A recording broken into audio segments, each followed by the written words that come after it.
Саламатсыздар ма, құрметті оқушылар? Бүгінгі біздің тақырып, сабақтың тақырыбы географиядағы салыстыру әдістері. Яғни салыстыру әдісі дегенде біз естіген шығарсыздар, салыстыру. Кез келген ғылымда болмасын, математикадан бірінші сыныптан бері сіздер салыстыруды не екенін білесіздер. Яғни бұл енді географияға ғана емес, жалпы математикадан бастау алды, бірақ географияға үлесі өте зор деп әсер етті десек болады. География салыстырудың дамуымен және ерекшеліктері салыстыру географиядағы барлық саласында ерте кезден бастап қолданылып келе жатқан ең тараған әдістердің бірі. Бұл енді ежелгі әдістердің бірі, бұл математикада ең алғаш бастау алды. Салыстыру әдістері зерттеу нысандарының ұқсастықтары мен айырмашылықтарын кеңістік әркеліктігімен анықталып зерттеледі. 19 ғасырда неміс ғалымы Гумбольдт салыстыру әдістерімен арқылы жер шары қабықтарының заңдылықтарын зерттеп физикалық географияның негізін қалады.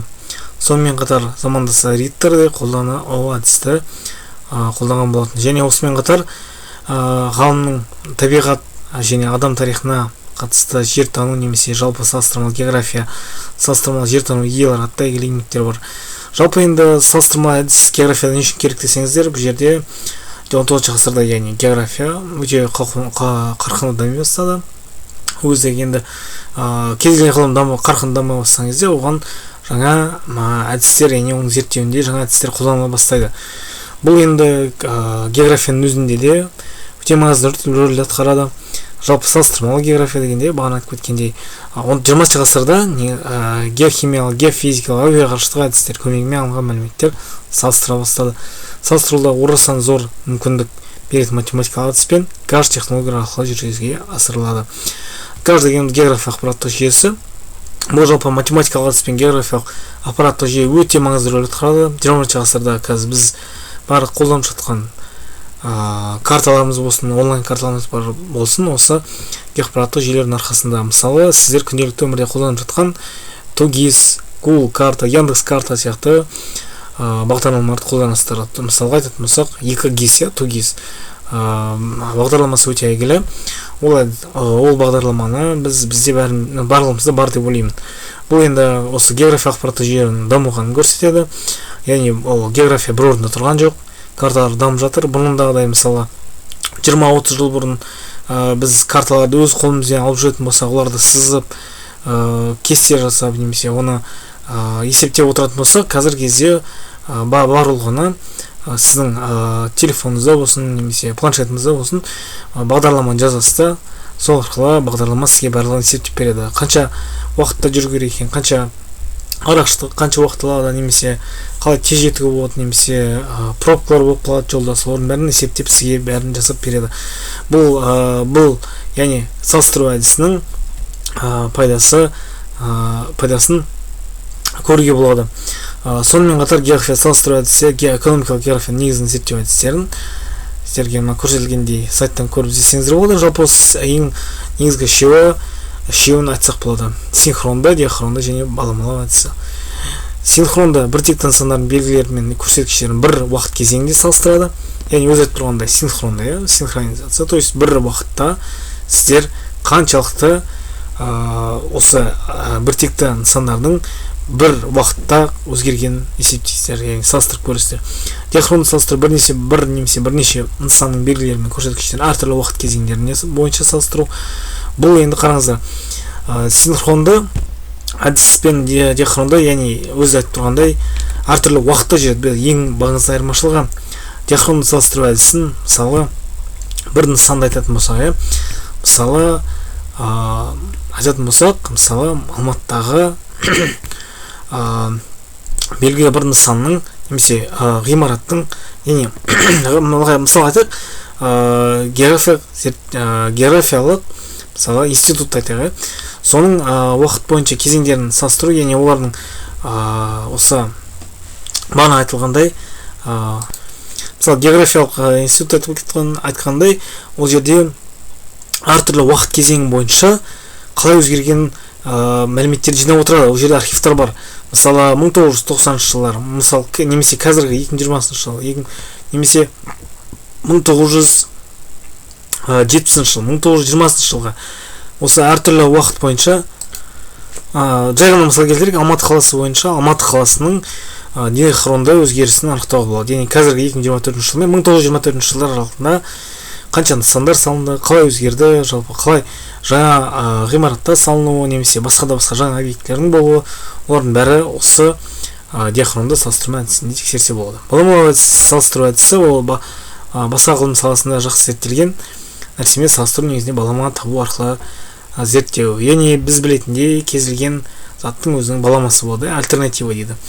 Бұны біз альтернативті, яғни баламалау әдісі арқылы тек мысалы әртүрлі бір ғылымдағы емес, әртүрлі ғылымның ішінде де альтернативті әртүрлі баламалау әдісі көбінесе енді математика, физикада көп рөл атқарады.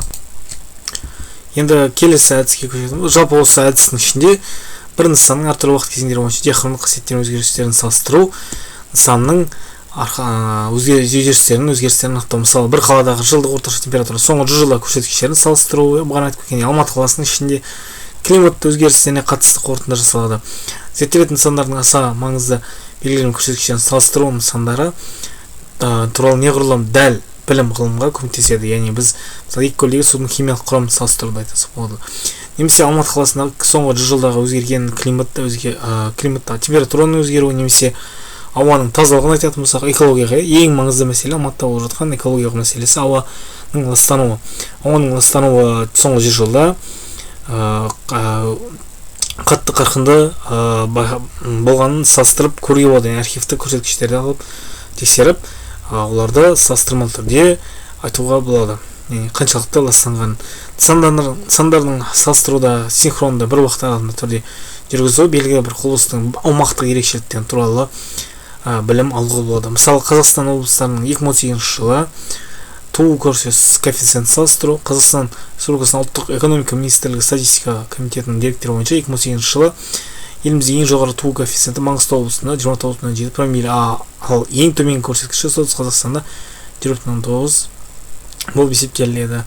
Енді көріп отқаныңыздар енді әртүрлі, мысалы бір Қазақстан өзінде көріп отырсыздар қалай бір облыстың айырмашылығын, яғни олардың адам санынан өсуін немесе азаюын көруге болады. Бұл өте маңызды рөл атқарады. Салыстырма география әдісі география қолданбалы зерттеулерде аумақтық елдердің көрсеткіштерін салыстыру арқылы ерекшеліктерін оларды топтастыру мен жіктеу, болжам жасау мақсатында қолданылады. География салыстыру әдістері ережелері негізінде төртке бөлінеді. Бір тек нысандарды салыстыру, екіншісі бір нысанның қасиеттері мен көрсеткіштерін диахронды түрде салыстыру, үшіншісі салыстыру зерттелетін нысандардың аса маңызды белгілері мен көрсеткіштерін бойынша жүргізіледі, және төртіншісі нысандарды салыстырудағы синхронды түрде жүргізу. Бұл енді басты көптеген осы бағана айтып кеткендей біз сонымен қатар географияда болжам жасаймыз. Экономикалық болсын, экологиялық болсын, климаттық немесе метеорологияның өзінде де болжам жасау маңызды рөл атқарады. Біз салыстыру арқылы біз мәліметтерді көп жинаймыз. Неғұрлым ақпарат көп болған сайын, неғұрлым оларды салыстыру нәтижесінде нәтижелерін алып, салыстырмалы болған нәтижелерін оларды есептеп, біз болашаққа болжау жасауға болады. Енді бүгінгі тапсырма көрсетілгенде елдердің жастық жыныстық пирамидаларын төменгі жоспар бойынша салыстырыңыз. Венесуэла және Йемен республикасы аралығында бағалау ескеріп тұрып пирамидалардың типін айтады, пирамидалардың басты машықтарын анықтау және болашақта пирамида қалай өзгеретінін айтады. Яғни бізде мысалы осы жерде Йемен мен Венесуэла деген елдерді алған болатынбыз. Йемен біз білетіндей Евразияда орналасқан, Венесуэла оңтүстік Америкада орналасқан елдер. Енді осы мына графикте көріп отқаныңыздай сол жақта Йемен елінде жастар саны өте көп салыстырмалы түрде. Яғни бұл жерде енді жыныстық яғни әйелдер мен ерлердің арасындағы бірдей болып келеді саны, яғни салыстырмалы түрде, бірақ ерлер саны өте көп, 8-де 9 миллион.